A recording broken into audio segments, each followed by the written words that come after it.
हुकूमत तो लैला को सजती है। एक दफा मजनू जा रहा था। उन दिनों हजरत हसन रजी अल्लाह अन्हु ने हजरत अमीर मुआविया रजी अल्लाह अन्हु के हक में हुकूमत छोड़ दी थी और हुकूमत उनके हवाले कर दी थी। हजरत हसन ने फरमाया कि मैं खिलाफत से एक तरफ हो गया हूँ और मैंने हुकूमत उन्हीं को दे दी जिनको सजती थी। जब उसने यह सुना तो कहने लगा, हजरत मेरे ख्याल में तो हुकूमत लैला को सजती है। हजरत ने फरमाया, तू तो मजनू है। तब से उसका नाम कैस की जगह मजनू पड़ गया। दीवाना था बेचारा, अपने बस में नहीं था।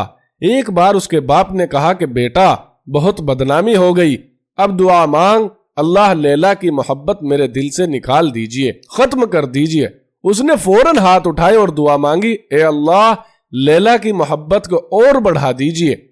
चुनांचे उसके वालिद एक बार उसको पकड़कर बैतुल्लाह ले गए। कहने लगे कि बहुत बदनामी हो गई, आज मैं तुझे नहीं छोड़ूंगा जब तक कि तू सच्ची तौबा ना कर ले। चल तौबा कर।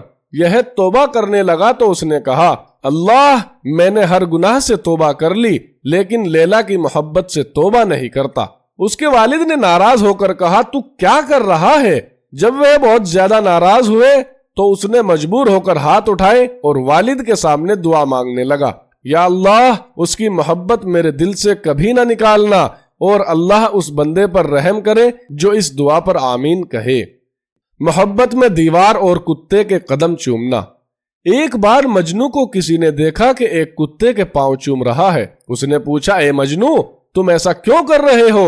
मजनू ने कहा, यह कुत्ता लैला की गली से होकर आया है, मैं इसीलिए इसके पांव चूम रहा हूँ। ऐसे मस्त और अक्ल में खराबी आए हुए इंसान को मजनू पागल ना कहा जाए तो क्या कहा जाए।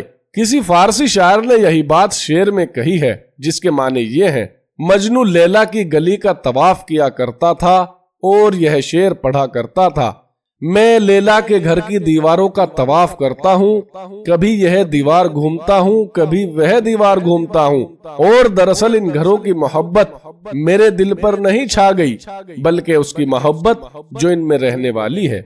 एक दफा हाकिम शहर ने सोचा कि लैला को देखना चाहिए कि मजनू और उसकी मोहब्बत के अफसाने हर एक की जबान पर हैं।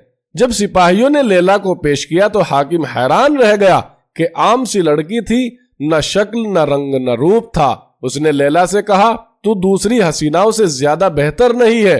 कहने लगी, खामोश रह क्योंकि तू मजनू नहीं है, देखिए मगर मजनू की आंख से। एक बादशाह ने लैला के बारे में सुना कि मजनू उसकी मोहब्बत में दीवाना बन चुका है। उसके दिल में ख्याल पैदा हुआ कि मैं लैला को देखूं तो सही।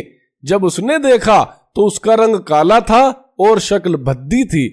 वह इतनी काली थी कि उसके माँ बाप ने लैल यानी रात जैसी काली होने की वजह से उसको लैला यानी काली का नाम दिया। लैला के बारे में बादशाह का ख्याल था कि वह बड़ी नाजनीन और परी जैसे चेहरे की होगी, मगर जब उसने लैला को देखा तो उससे कहा, तू दूसरी औरतों से तो ज्यादा खूबसूरत नहीं है। जब बादशाह ने यह कहा तो लैला ने जवाब में यह कहा, खामोश हो जा, तेरे पास मजनू की आंख नहीं। अगर मजनू की आंख होती तो तुझे दुनिया में मेरे जैसा खूबसूरत कोई नजर ना आता। इसी तरह मेरे दोस्तों, मोहब्बत इलाही की आंखों से उसकी कायनात को देखेंगे तो हर जगह जमाल खुदाबंदी नजर आएगा।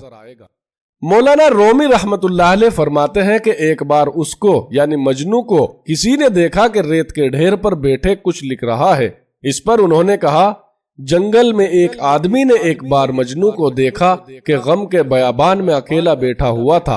रेत को उसने कागज बनाया हुआ था और अपनी उंगली को कलम और किसी को खत लिख रहा था। उसने पूछा कि ए मजनू शैदा, तू क्या लिख रहा है? तू किसके नाम ये खत लिख रहा है? मजनू ने कहा, लैला के नाम की मश्क कर रहा हूँ, उसके नाम को लिखकर अपने दिल को तसल्ली दे रहा हूँ। इससे मालूम हुआ कि जब दुनिया के महबूब का नाम लिखने और बोलने से सुकून मिलता है तो महबूब हकीकी के जिक्र व नाम लेने से किस कदर सुकून मिलेगा। नमाजी को मजनू की तंबीह। एक दफा एक आदमी नमाज पढ़ रहा था। मजनू लैला की मोहब्बत में गर्क था। वह इसी मदहोशी में उस नमाजी के सामने से गुजर गया। उस नमाजी ने नमाज पूरी करके मजनू को पकड़ लिया। कहने लगा, तूने मेरी नमाज खराब कर दी कि मेरे सामने से गुजर गया, तुझे इतना नजर नहीं आया? اس نے کہا کہ خدا کے بندے، میں مخلوق کی محبت میں گرفتار ہوں، مگر وہ محبت اتنی حاوی ہوئی کہ مجھے پتہ نہ چلا کہ میں کسی کے سامنے سے گزر رہا ہوں، اور تو خالق کی محبت میں گرفتار ہے کہ نماز پڑھ رہا تھا، تجھے اپنے سامنے سے جانے والوں کا پتہ چل رہا تھا۔ مجھ کو نہ اپنا ہوش نہ دنیا کا ہوش ہے، بیٹھا ہوں مست ہو کے تمہارے جمال میں، تمہارے جمال میں۔